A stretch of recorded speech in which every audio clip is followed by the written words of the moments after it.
नमस्कार, one page YouTube channel में आपका स्वागत है। आज सुनिए रविंद्रनाथ टैगोर की लिखी कहानी काबुलीवाला। मेरी 5 वर्ष की छोटी लड़की मिनी से पल भर भी बात किए बिना नहीं रहा जाता। दुनिया में आने के बाद भाषा सीखने में उसने सिर्फ 1 ही वर्ष लगाया होगा। उसके बाद से जितनी देर तक सो नहीं पाती है, उस समय का एक पल भी वह चुप्पी में नहीं खोती। उसकी माता बहुधा डांट फटकार कर उसकी चलती हुई जबान बंद कर देती है, किंतु मुझसे ऐसा नहीं होता।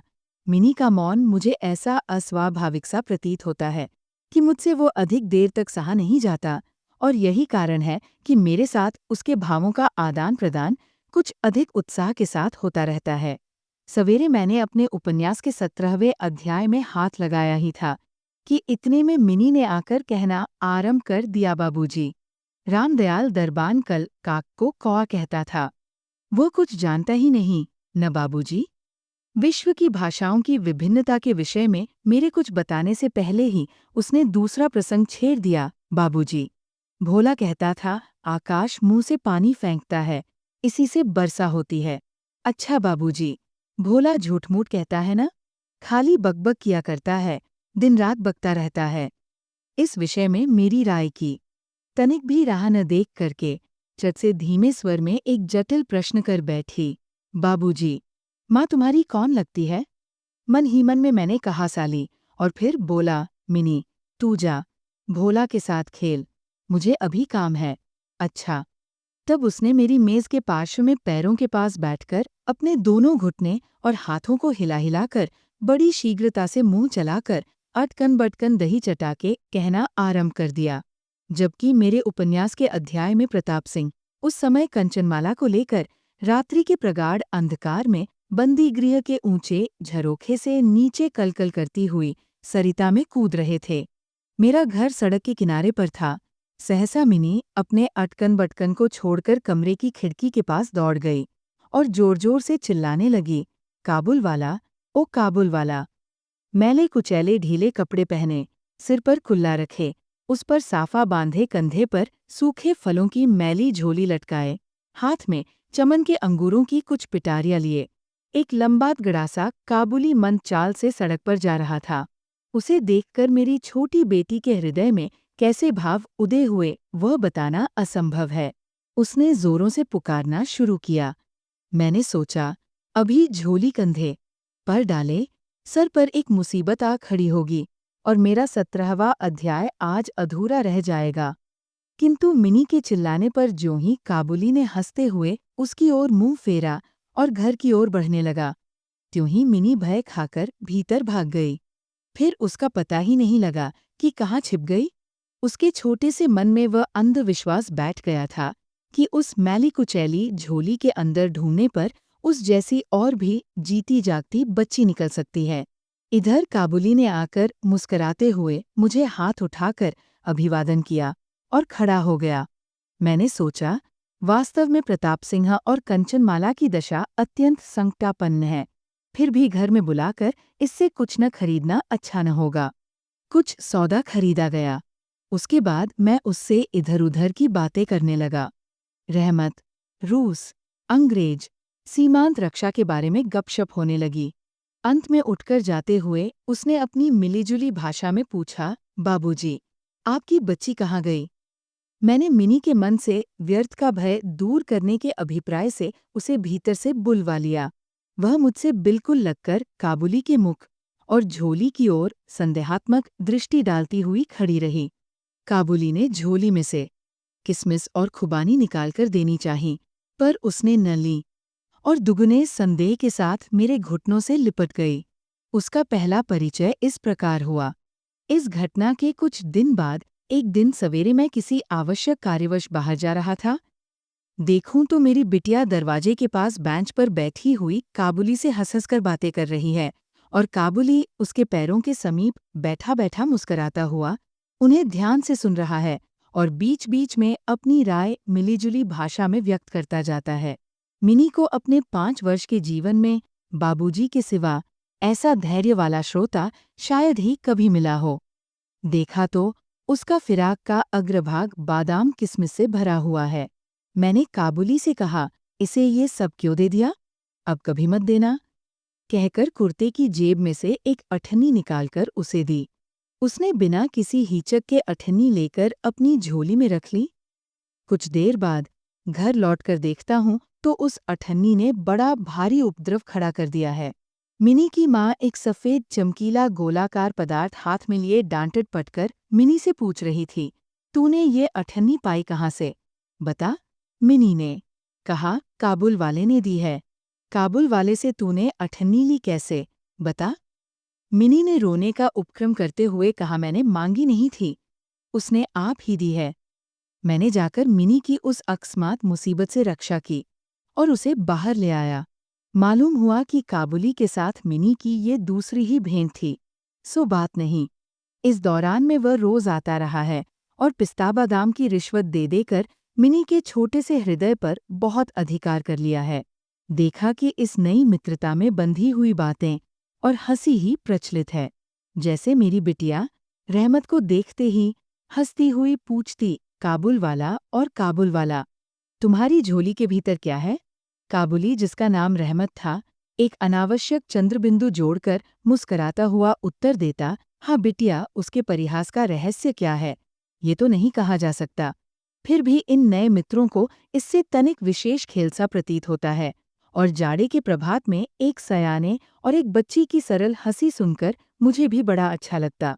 उन दोनों मित्रों में और भी एकाध बात प्रचलित थी। रहमत मिनी से कहता, तुम ससुराल कभी नहीं जाना?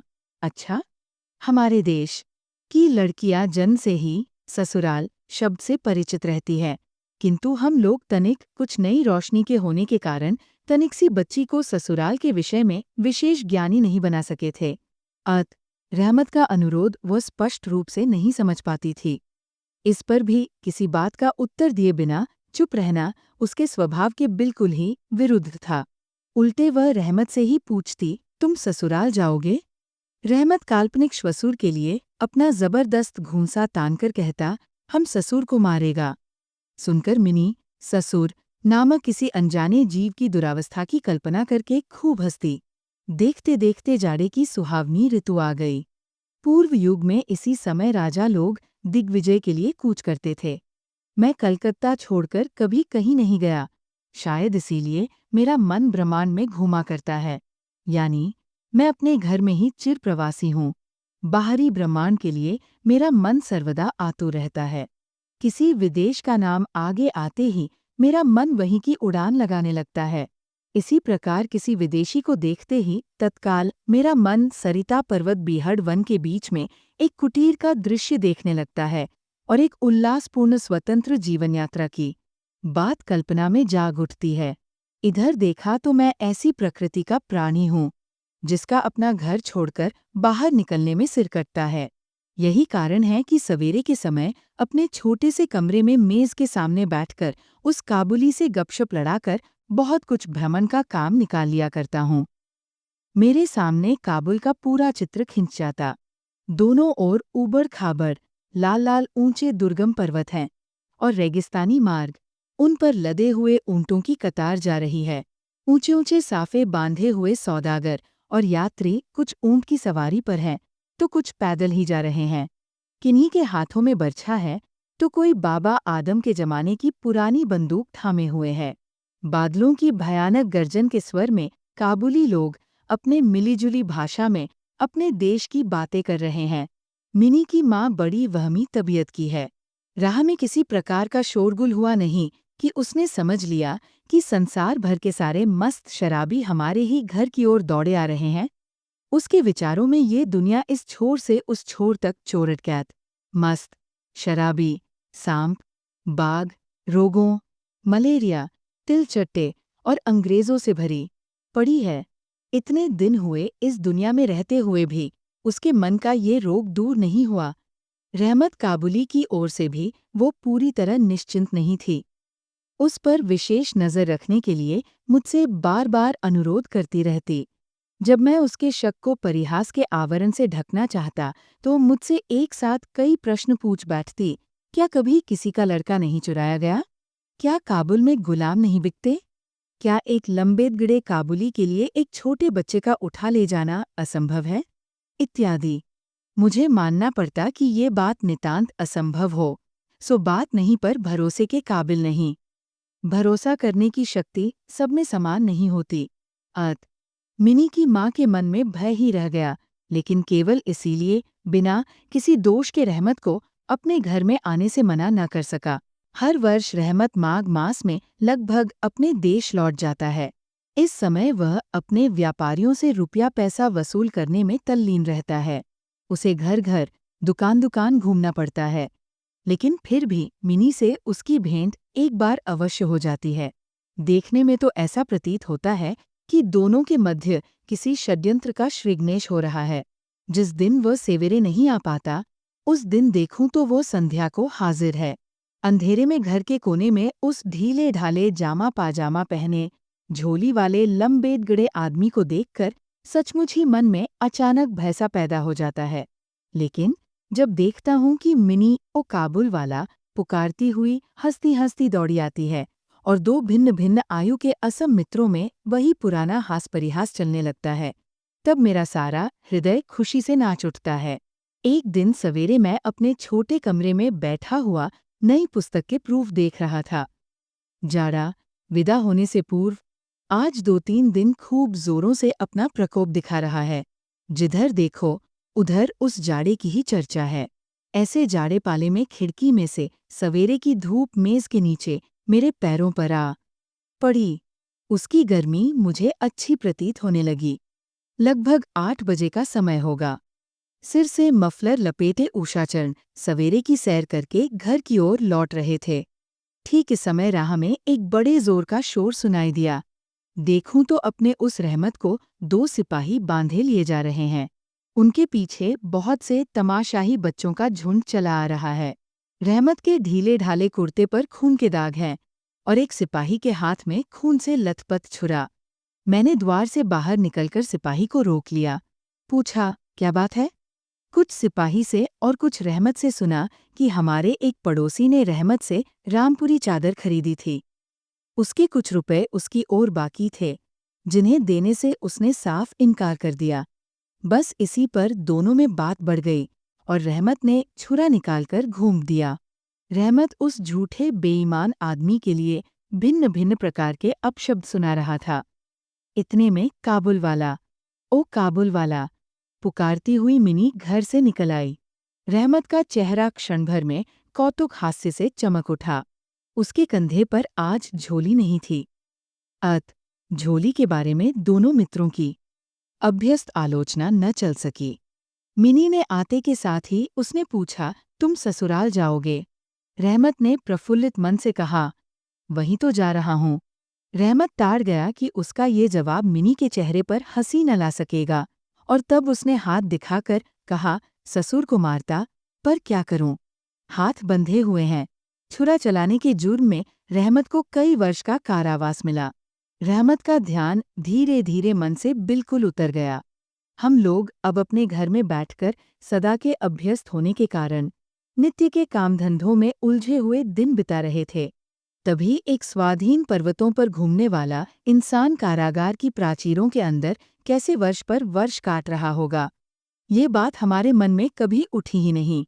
और चंचल मिनी का आचरण तो और भी लज्जाप्रद था। ये बात उसके पिता को भी माननी पड़ेगी। उसने सहज ही अपने पुराने मित्र को भूलकर पहले तो नबी सईस के साथ मित्रता जोड़ी, फिर क्रमश जैसे जैसे उसकी वयोवृद्धि होने लगी वैसे वैसे सखा के बदले एक के बाद एक उसकी सखियां जुटने लगीं। और तो क्या, अब वो अपने बाबूजी के लिखने के कमरे में भी दिखाई नहीं देती। मेरा तो एक तरह से उसके साथ नाता ही टूट गया है। कितने ही वर्ष बीत गए। वर्षों बाद आज फिर एक शरद ऋतु आई है। मिनी की सगाई की बात पक्की हो गई। पूजा की छुट्टियों में उसका विवाह हो जाएगा। कैलाशवासिनी के साथ साथ अब की बार हमारे घर की आनंद में मिनी भी माँ बाप के घर में अंधेरा करके ससुराल चली जाएगी। सवेरे दिवाकर बड़ी सजधज के साथ निकले। वर्षों के बाद शरद ऋतु की ये नई धवल धूप सोने में सुहागे का काम दे रही है। कलकत्ता की संकरी गलियों से परस्पर सटे हुए पुराने इज्जर गंदे घरों के ऊपर भी इस धूप की आभा ने एक प्रकार का अनोखा सौंदर्य बिखेर दिया है। हमारे घर पर दिवाकर के आगमन से पूर्व ही शहनाई बज रही है। मुझे ऐसा प्रतीत हो रहा है कि जैसे यह मेरे हृदय की धड़कनों में से रो कर बज रही हो। उसकी करुण भैरवी रागिनी मानो मेरी विच्छेद पीड़ा को जाड़े की धूप के साथ सारे ब्रह्मांड में फैला रही है। मेरी मिनी का आज विवाह है। सवेरे से घर बवंडर बना हुआ है। हर समय आने जाने वालों का तांता बंधा हुआ है। आंगन में बांसों का मंडप बनाया जा रहा है। हर एक कमरे और बरामदे में झाड़ फानूस लटकाए जा रहे हैं और उनकी टकटक की आवाज मेरे कमरे में आ रही है। चलो रे, जल्दी करो, इधर आओ कि तो कोई गिनती ही नहीं है। मैं अपने लिखने पने के कमरे में बैठा हुआ हिसाब लिख रहा था। इतने में रहमत आया और अभिवादन करके खड़ा हो गया। पहले तो मैं उसे पहचान न सका। उसके पास न तो झोली थी और न पहले जैसे लंबे लंबे बाल और न चेहरे पर पहले जैसी दिव्य ज्योति ही थी। अंत में उसकी मुस्कान देखकर पहचान सका कि वह रहमत है। मैंने पूछा, क्यों रहमत, कब आए? उसने कहा, कल शाम को जेल से छूटा हूँ। सुनते ही उसके शब्द मेरे कानों में खत से बज उठे। किसी खूनी को मैंने कभी आंखों से नहीं देखा था। उसे देखकर मेरा सारा मन एकाएक सिकुड़ सा गया। मेरी यही इच्छा होने लगी कि आज के इस शुभ दिन में वह इंसान यहाँ से टल जाए तो अच्छा हो। मैंने उससे कहा, आज हमारे घर में कुछ आवश्यक काम है, सो आज मैं उसमें लगा हुआ हूँ। आज तुम जाओ, फिर आना। मेरी बात सुनकर वो उसी क्षण जाने को तैयार हो गया, पर द्वार के पास आकर कुछ इधर-उधर देखकर बोला, क्या बच्ची को तनिक नहीं देख सकता? शायद उसे यही विश्वास था कि मिनी अब तक वैसी ही बच्ची बनी है। उसने सोचा हो कि मिनी अब भी पहले की तरह काबुल वाला, ओ काबुल वाला पुकारती हुई दौड़ी चली आएगी। उन दोनों के पहले हास परिहास में किसी प्रकार की रुकावट न होगी। यहाँ तक कि पहले की मित्रता की याद करके वह एक पेटी अंगूर और एक कागज के दोने में थोड़ी सी किशमिश और बादाम शायद अपने देश के किसी आदमी से मांगतांग कर लेता आया था। उसकी पहले की मैली कुचैली झोली आज उसके पास न थी। मैंने कहा, आज घर में बहुत काम है, सो किसी से भेंट न हो सकेगी? मेरा उत्तर सुनकर वो कुछ उदास सा हो गया। उसी मुद्रा में उसने एक बार मेरे मुख की ओर स्थिर दृष्टि से देखा, फिर अभिवादन करके दरवाजे के बाहर निकल गया। मेरे हृदय में जाने कैसी एक वेदनासी उठी। मैं सोच ही रहा था कि उसे बुलाऊं। इतने में देखा तो वो स्वयं ही आ रहा है। वह पास आकर बोला, ये अंगूर और कुछ किशमिश बादाम बच्ची के लिए लाया था, उसको दे दीजिएगा। मैंने उसके हाथ से सामान लेकर पैसे देने चाहे, लेकिन उसने मेरे हाथ को थामते हुए कहा, आपकी बहुत मेहरबानी है बाबू साहब, हमेशा याद रहेगी, पिसा रहने दीजिए। तनिक रुककर फिर बोला, बाबू साहब, आपकी जैसी मेरी भी देश में एक बच्ची है। मैं उसकी याद कर कर आपकी बच्ची के लिए थोड़ी सी मेवा हाथ में ले आया करता हूँ। मैं ये सौदा बेचने नहीं आता, कहते हुए उसने ढीले ढाले कुर्ते के अंदर हाथ डालकर छाती के पास से एक मैला कुचैला मुड़ा हुआ कागज का टुकड़ा निकाला और बड़े जतन से उसकी चारों तह खोलकर दोनों हाथों से उसे फैलाकर मेरी मेज पर रख दिया। देखा कि कागज के उस टुकड़े पर एक नन्हे से हाथ के छोटे से पंजे की छाप है। फोटो नहीं, तेलचित्र नहीं, हाथ में थोड़ी सी कालिख लगाकर कागज के ऊपर उसी का निशान ले लिया गया है। अपनी बेटी के इस स्मृति पत्र को छाती से लगाकर रहमत हर वर्ष कलकत्ता की गली कूचों में सौदा बेचने के लिए आता है और तब वो कालिख चित्र मानो उसकी बच्ची के हाथ का कोमल स्पर्श, उसके बिछड़े हुए विशाल वक्ष स्थल में अमृत उड़ेलता रहता है। देखकर मेरी आंखें भर आईं और फिर मैं इस बात को बिल्कुल ही भूल गया कि वह एक मामूली काबुली मेवा वाला है। मैं एक उच्च वंश का रईस हूँ। तब मुझे ऐसा लगने लगा कि जो वो है वही मैं हूँ। वह भी एक बाप है और मैं भी। उसकी पर्वतवासिनी छोटी बच्ची की निशानी मेरी ही मिनी की याद दिलाती है। मैंने तत्काल ही मिनी को बाहर बुलवाया। हालांकि इस पर अंदर घर में आपत्ति की गई, पर मैंने उस पर कुछ भी ध्यान नहीं दिया। विवाह के वस्त्रों और अलंकारों में लिपटी हुई बेचारी मिनी मारे लज्जा के सिकुड़ी हुई सी मेरे पास आकर खड़ी हो गई। उस अवस्था में देखकर रहमत काबुल पहले तो सक्का गया। उससे पहले जैसी बातचीत न करते बना। बाद में हंसते हुए बोला, लली, सास के घर जा रही है क्या? मिनी अब सास का अर्थ समझने लगी थी। अब उससे पहले की तरह उत्तर देते न बना। रहमत की बात सुनकर मारे लज्जा के उसके कपोल लाल सुर्ख हो उठे। उसने मुंह को फेर लिया।